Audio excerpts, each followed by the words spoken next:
In LA this week, LA Community College celebrates its veterans in a big way this Memorial Day. I'm Anna Marcos. We'll have that story coming up.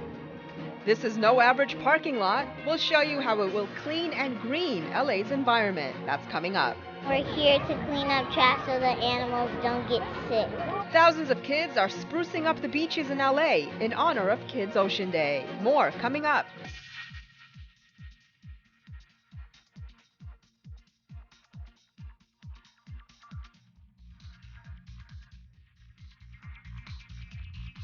Hello and welcome to LA This Week. Thanks for joining us. I'm Yana Kay. A new measure will allow city leaders to find out which gun dealers are selling the highest number of guns that end up being used in crimes. Anna Marcos has more on Councilmember Krekorian's motion and how it will impact crime. It's a move aimed at keeping more guns away from criminals by shining a spotlight on so-called bad apple gun dealers who sell guns to the bad guys. They sell guns to obvious straw purchasers.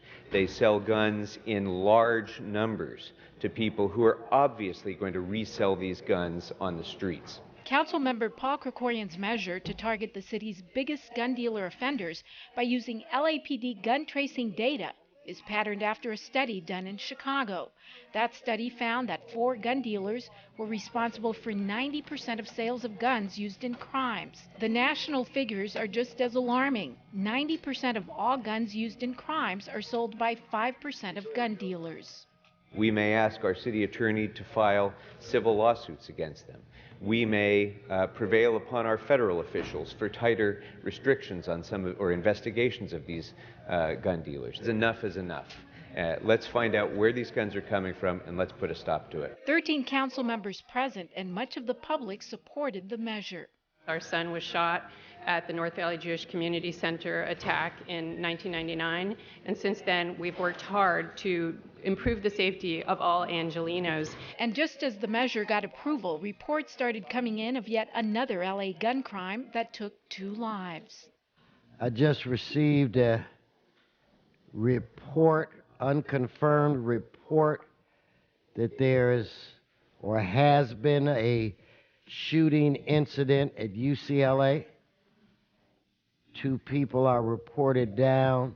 The victims now part of the statistics, which show 30,000 Americans die from gun violence each year. The new measure will provide a first step at tackling LA's gun problem. I'm Anna Marcos for LA This Week. Groups like the Brady Campaign and Mothers Against Gun Violence also helped craft the new legislation. While military men and women who paid the ultimate price for freedom were honored in both traditional and non-traditional ways. Reyes reports from Memorial Day observances in West LA. Marine Private First Class Morgan Weibel takes part in one of the lesser-known family traditions on Memorial Day. Last year when I was here, I saw other Marines laying pennies down on the graves of these servicemen and women. You lay a penny down to show that you've paid your respects, and the increasing amount of the value of the coin symbolizes how close you were to that person. A penny tells relatives of the deceased that you visited. A nickel indicates you trained at boot camp with him or her. If you served in combat together, you leave a dime, a quarter if you were there when he or she died. Other more familiar tributes took place at Los Angeles National Cemetery in West LA on Memorial Day.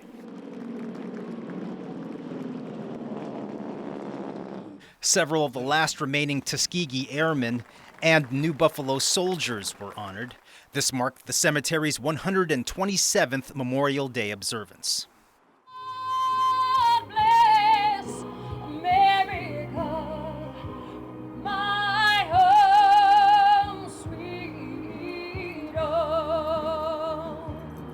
Calvin Coolidge, our 30th president, said, "The nation that forgets its defenders will soon itself be forgotten." Let's remember that. God bless you all. Being a Marine, I'm carrying on the legacy that these men have fought so bravely for, and I'm humbled to be in their presence. It's my duty. At Los Angeles National Cemetery, I'm Gil Reyes for LA This Week. More than 88,000 veterans and their loved ones are interned at Los Angeles National Cemetery. While another memorial services were held throughout the city, veterans and fallen heroes were honored at a special ceremony at the El Sereno Veterans Monument. Rasha Goel has more. Flags, medals, and pictures served as memorabilia to honor veterans and their families at the El Sereno Veterans Monument on Memorial Day.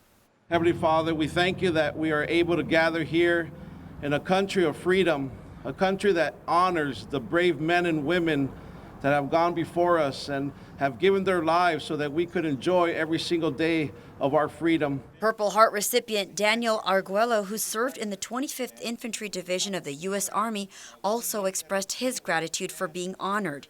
His wife wore his pin, which is awarded to those wounded as a result of engaging the enemy while serving in the U.S. military. Make your life as good because you deserve good life. You honor me by allowing me to speak to you, and God bless you all. U.S. Army veteran and director of the El Sereno Senior Center, Samu Noah, also shared a few words. I am grateful for this country because they have two holidays for our military people. The one for the living and the one that have moved on to a better place. Here in El Sereno, it's a very patriotic community, and many men and women have served in the armed forces from this community. And so each year we honor our veterans and those who have paid the ultimate sacrifice by having these ceremonies. The El Sereno Veterans Monument is located in the heart of the El Sereno community on Van Horn Avenue and Huntington Drive. The monument had its opening last February. I'm Rasha Goel for LA This Week. LA City College also paid tribute to the men and women who made the ultimate sacrifice with its own red, white, and blue celebration. Anna Marcos takes us there. They're not DOD, they don't count. And it was off to the races for these veterans at LA City College. Wheelbarrow races, tire races, centipede push-ups. It was all part of the fun at LACC on Memorial Day. The campus on Vermont Avenue has the largest number of military vets of any city college in the system. Our numbers show that our veterans at LACC are successful, right? But it wasn't all fun and games, as some remembered our war heroes on this day.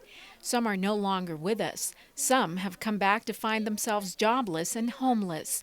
Mayor Eric Garcetti has launched the 10,000-strong campaign to connect vets to jobs and has so far connected 7,600. He has also moved to house all homeless veterans and in less than 2 years has put 6,000 in housing. They fought to give us the right to vote, so we need to vote. They fought for the right for us to be able to have free speech, so we have to respect all people's free speech. They fought for us to be able to practice our religion and love whomever we want. They fought for us to have the American way of life. LACC even has a memorial wall where you can remember your own fallen war hero with one of these flag cards. And we're going to be there for as long as it takes to make sure that every veteran on this campus has everything that they need to ensure their success. 3 war veteran students received awards of recognition, including Irineo Origel, whose studies in psychology and Chicano studies have given him a philosophical frame of mind. You know, one bean and a lima bean, a pinto bean, they're all beans. So we're all beans, and we just have to, no matter what color. No matter what color. Some are green, some are black, some are white, some have little dots and everything else. Oh, some are pinto, and oh boy, they're all different beans. But we're all beans, and we all struggle. We're all in the same pot.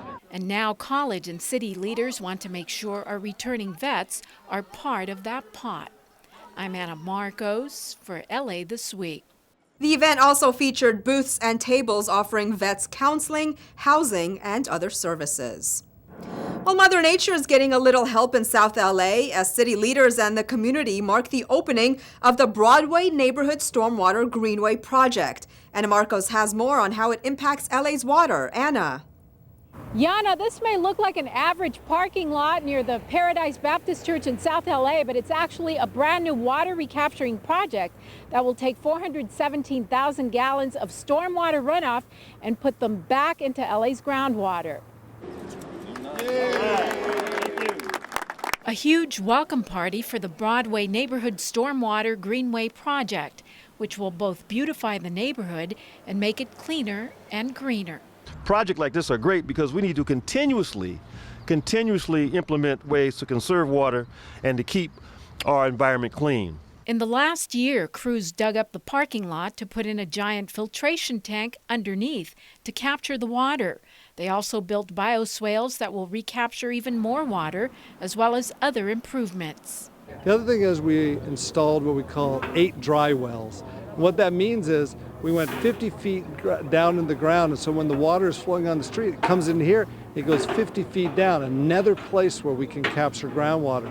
Working with 19 local residents, we've been able to help them redo their landscaping so that it becomes more drought tolerant, uses less water, but also includes beautiful native plants that are attracting bees and butterflies. First of all, based on the drought we've had for the past few years, and so it's a win-win situation.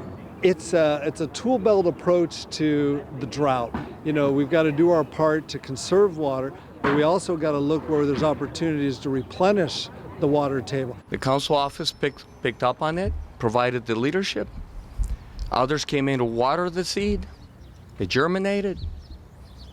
It's grown. It will start yielding fruit. This project will provide enough water for 80 LA homes. And just think about it, there's about 1 million homes in LA. If we do enough of these projects, we will lessen our need for imported water. Yana? Anna, thanks. City leaders have also installed new trash cans in the area and are building more green alleys with new lighting and stormwater filtration systems. Well, more than ever, LA's the place to be. Jobs and prosperity are returning to the city, but there's still work to be done. Rich Samuels has more. For some young people like Artie Cassis, their film industry dreams are already beginning to come true. You're at the Jim Henson Company. I'm at the Jim Henson Company. Company. What are you doing? Tell people what you're doing there. I'm a set PA at the Jim Henson Company. Yeah. Yeah. By the way, it's freaking awesome there. Artie may be on his way to a career in the entertainment industry, but he's one of the lucky ones. For many young people in LA, landing an entry-level job in LA's signature industry can be tough. Mayor Eric Garcetti wants to change that. We cannot average out our prosperity. We can't just take the unemployment rate and say, we're doing great. The mayor brought together entertainment industry leaders at Getty House recently to push one of his top priorities: getting jobs for the city's youth. With the help of job fairs like this one, 12,000 jobs were created for youth last year, but only a handful came from the entertainment industry. What we could easily be faced with is a generation of young folks coming in to a business that they might not succeed in. Mayor Garcetti pointed out that developing more creative career pathways won't just create more jobs for youth, it will build a better and stronger entertainment industry. But our ability to continue shaping and inspiring imaginations depends on us making sure that the stories that are told and those who are telling the stories look like this city does today. Industry leaders welcomed the mayor's efforts. It bridges the gap between the aspiration and the execution of those type of plans. From the Getty House, the mayor's residence, this is Rich Samuels for LA This Week. The jobs discussion was part of Engage LA, an ongoing series exploring challenges facing LA and fostering public-private partnerships to address them. While the LA Conservation Corps celebrated 30 years of providing jobs and second chances to disconnected youth. Gil Reyes reports on the group's daily duties from downtown. The young people at the LA Conservation Corps plant trees, clean streets, and remove graffiti. They're also oftentimes former troubled youth. Like Lucy Gutierrez, she says the Corps changed her life. Once I earned my GED at the Corps, I was hired as junior staff. After 10 years, I had worked my way up and earned a bachelor's degree in human services.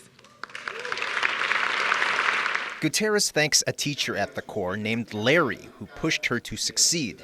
It's one of several stories of redemption heard at the LA Conservation Corps' 30th anniversary luncheon in downtown. Hard work and discipline, showing up on time, being in your uniform, taking on the task, getting your education is what this is all about. Founder and former Commerce Secretary Mickey Cantor receives the Corps' Lifetime Achievement Award. So does former Attorney General and former Conservation Corps President John Van de Kamp. Mayor Eric Garcetti says he will prioritize Corps members and other former troubled youth to help fill 5,000 civil service jobs, a second chance at responsibility through environmental careers. This becomes not a city that's overwhelming, where we talk about dropping out of school or committing a crime or being unemployed. It suddenly is something that I'm responsible for, that I have a place in. Gutierrez now works as a Corps case manager, helping today's young people succeed. I see myself in every single one of them, which is why I work so hard to try to just make it a little bit easier for them. They deserve to have someone believe in them like Larry believed in me.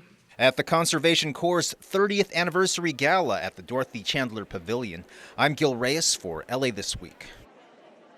Young people ages 14 to 24 can apply to the LA Conservation Corps. Find out more at lacorps.org. Well, city officials need your help in tracking down a suspect who allegedly killed a small dog. Mayor Eric Garcetti launches a competition to address some of the city's challenges, and a major recreation spot is now open for the season. All these stories in Citybeat.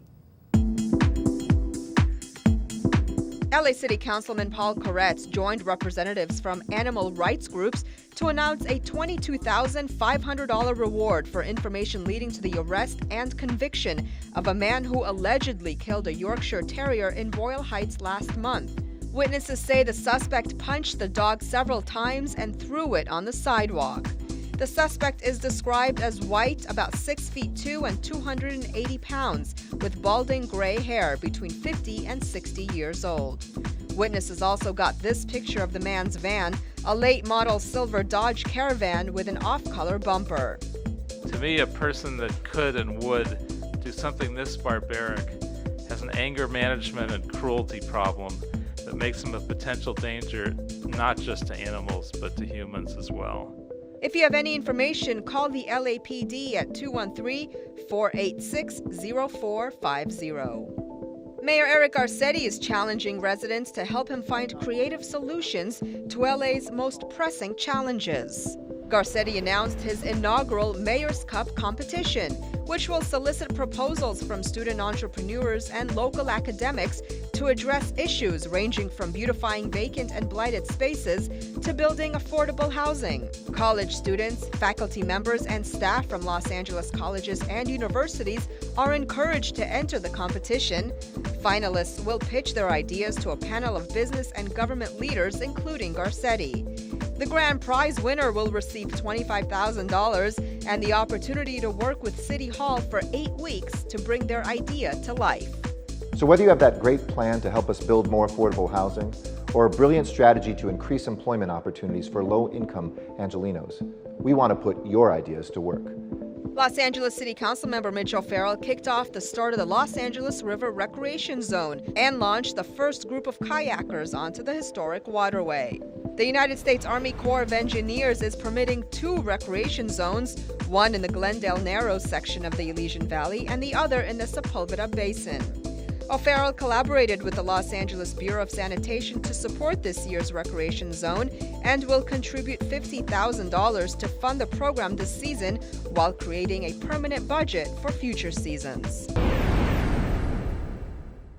Well, Mayor Eric Garcetti spoke to college students about targets met so far in his sustainability plan. Gil Reyes has more from UCLA. Gil. Yes, Yana, here at the Deneuve Auditorium in the UCLA campus, Los Angeles Mayor Eric Garcetti touched on a number of topics, including the environment, his sustainability goals, and also what he fears about the future. You want to see results also in the short term as well as the medium and long term. 1 year into Mayor Eric Garcetti's sustainability plan, and one of the main goals is already on the verge of being met. The plan was a 20% reduction in LA City water use by next year. We are now 1% shy of that goal. But the waters off the coast are on his mind, too. I don't know what's going to happen to life in the oceans, for instance. I mean, will our children be able to see fish in the ocean, beyond a few species. The mayor speaking about his plan at the Sustainable Cities Conference at UCLA. Targets met so far include reducing the city's greenhouse gas emissions. They are down 20% from 1990 levels, and surpassing a goal of more than 1,000 electric vehicle charging stations. But other work is needed, like replacement of aging water pipes, like the one that burst here at UCLA 2 years ago, flooding parts of the campus and damaging vehicles. One of the works in progress in the mayor's sustainability plan. Gil Reyes for LA This Week. For more than 20 years, local kids have scoured our beaches, picking up trash, and this year was no different, as the 23rd annual Kids Ocean Day kicked off with a massive beach cleanup at Dockweiler State Beach. And Marcos has more. Children at this Kids Ocean Day beach cleanup in Playa del Rey have laid down a little rap on the environment with this spoken word performance. And a big, giant fish with large teeth and the skin of gray. But here comes the trash, which makes the food chain crash. There are lives at stake. This is just too much to take. We came here to pick up the trash and help the environment. Yeah, like she said, we're here to pick up all the trash so it won't go in the ocean and it won't hurt the sea animals. Look at this. Here in LA, about 4,000 kids from schools all over the city are taking part in cleaning up the beach. In the state of California, about 8,000 kids will take part in the same event. We're picking up stuff like tar, bottle lids, and caps because a lot of people leave them here and then a lot of animals get harmed. When seagulls pick up something, they get choked. Kids Ocean Day was created to empower kids to be the change that helps the planet. The ocean is sick and dying. It's not a laughing matter. The overfishing is destroying the coral reefs. The plastic and litter from the streets is in the ocean and choking us. Fish are eating the plastic in the ocean. We are eating the fish. If we don't help now, then the beach won't be here later. We're here to clean up trash so the animals don't get sick. Children are our future, and they actually change the behaviors of parents. And just like that, with a little digging and trash picking, these youngsters have just become environmental activists, out to help make Mother Earth a little healthier and a little cleaner. I'm Anna Marcos for LA This Week. After the event, the kids took part in a giant aerial art performance where they shaped their bodies to form giant bubbles, fish, and dolphins. Well, it was a Cinderella story come true for one special young lady from South LA as she embarked on an evening fit for a princess. 17-year-old Jefferson High School student Tykeese Jamerson is getting the royal treatment. A team of makeup and hair professionals is helping her get ready for her big night at prom. It makes me feel special. Living in the underserved community of South LA, Tykeese has faced her share of challenges, including moving from place to place. The First Lady of Council District 9, Del Richardson Price, the wife of LA Council member Curran Price, wanted to treat a deserving student to a night of glamour, and Tykeese was chosen. It makes me highly grateful for it because the community where I'm from, there's not a lot of people who can afford to do this kind of stuff. And so to have someone bless me with it, it's like very great. Del Richardson Price gathered a glam squad that included celebrity fashion designer Angela Dean and celebrity makeup and hairstylist Anthony Walker, known as Sir Tony, to turn Tykeese's Cinderella fairy tale into a prom reality. Her dress was specially designed for the occasion. I went and made a selection of this beautiful lace and this fancy bottom of jersey that coordinates with this whole thing. And we gave her a little dance at the bottom so when she's dancing, she'll have a great time. And then the back was our special feature because this is all, sheer in the back and goes to her waist. She's very tiny and beautiful. But we are just so excited about how it came out and how she will look. This is my opportunity to make sure that she feels just as wonderful and beautiful as some of these celebrity clients that I've worked with. I think everyone should experience this. And because she's a grade A student, this makes it even better. Despite some of the obstacles she's faced this year, Taikis plans to attend college and study psychology. The young lady is the co-founder of Sisters Pride at Jefferson High School, a club dedicated to building the self-esteem of young women on campus. As for the end result of her transformation, the beauty in blue was no doubt the belle of the ball. City Council member Curran Price continues to launch initiatives to help transform and improve the quality of life for all residents in the new 9th.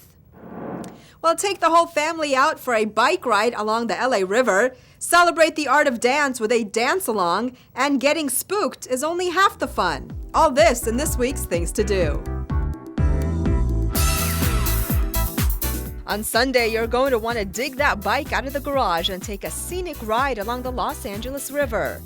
Benefiting the Los Angeles County Bicycle Coalition, the Los Angeles River Ride is a sporty event where riders can choose to bike distances ranging from 15 miles to 100 miles, and there's also a route for kids. The LA River Ride takes place Sunday, June 12th at the Autry National Center, located at 4700 Western Heritage Way in Griffith Park.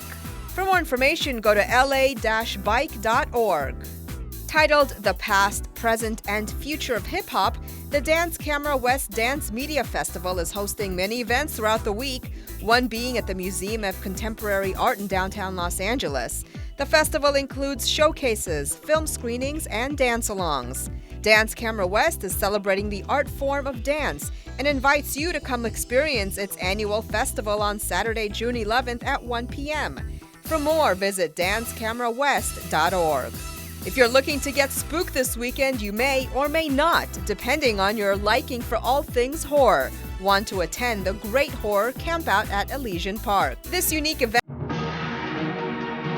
in LA this week. LA Community College celebrates its veterans in a big way this Memorial Day. I'm Anna Marcos. We'll have that story coming up. This is no average parking lot. We'll show you how it will clean and green LA's environment. That's coming up. We're here to clean up trash so the animals don't get sick. Thousands of kids are sprucing up the beaches in LA in honor of Kids Ocean Day. More coming up.